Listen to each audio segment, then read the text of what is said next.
legend material. You're wearing some nice wares there, Jamie. Oh, thank you. Yeah, got a nice retro shirt on from I believe this is from '84, something like that. But yeah, no, this beautiful shirt, along with many others, not just Chelsea shirts, but a mixture of teams. You can get hold of these at ScoreDraw. Check the link in our description down below, and go get yourself one. They're really nice. I think you got one, didn't you? I have got one in the post. I've got a nice 68 one, very nice blue kit.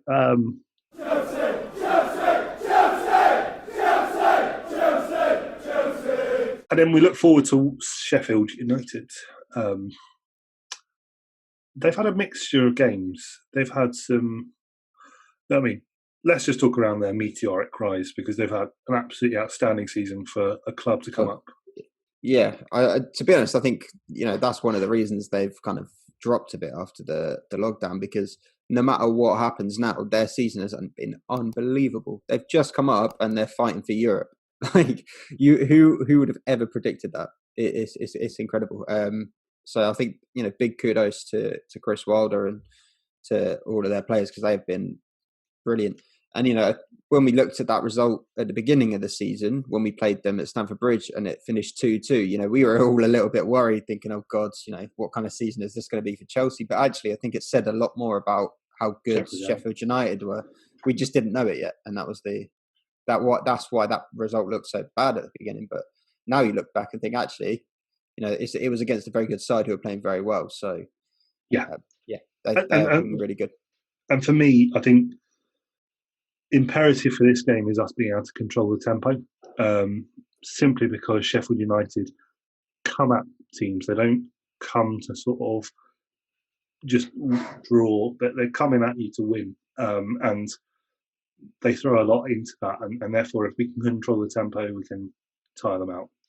I think the positive you can look at is since lockdown, their goal scoring has been quite off the pace. I think they've only actually scored against Spurs. I think the other games they haven't scored. Yeah. So they scored 3 against Spurs. Yeah, but that's the only game they've scored in. So maybe they've woken up now and it's going to change from now on. But the first few games they played, they didn't score a goal. So I mean, you could look at that as a positive, considering how bad our defence is or has been. Potentially, that could be a good thing for us. I think what's interesting is their lack of depth of squad. That's going to be our, especially with the current game and being able to play five defenders and five defenders. Because although I'd love that, we probably need it at the moment. But being able to play sort of those 5 substitutes, I think that's going to be key for us, because as much as we complain, there is a depth of talent on our bench that we can call on. And I think, for me, there's a real opportunity for us to win the game. But I'm not going to take away the threat they bring.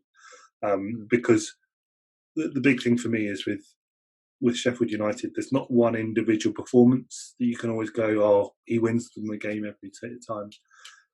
They've got just outstanding sort of individuals who play well as a team and perform as a team. You can't just go and close down one player, because they've just got a great ethos around that. So I think there's a real worry. But what are your thoughts on predictions for that game?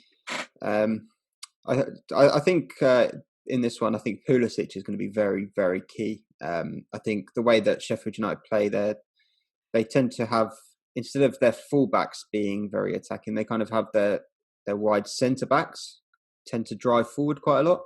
And I think if you can get Pulisic on the ball when something like that happens and catch one of them out, then you're looking a bit stronger. You can break into that.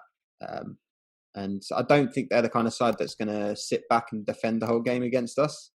They'll also be putting some pressure on us. So I could see both teams scoring. I think it'll be a tight game, though. I think maybe I'm still obviously going to go for a Chelsea win. So I think I'll go for 2-1 in this one. Yeah, I'm going to go same. I might just go to be different, 3-1. Because you've gone 2-1 for the all 3 games so far. I think equally, I want to see a 3. I want to see the consistency of the 3, the 3 sign.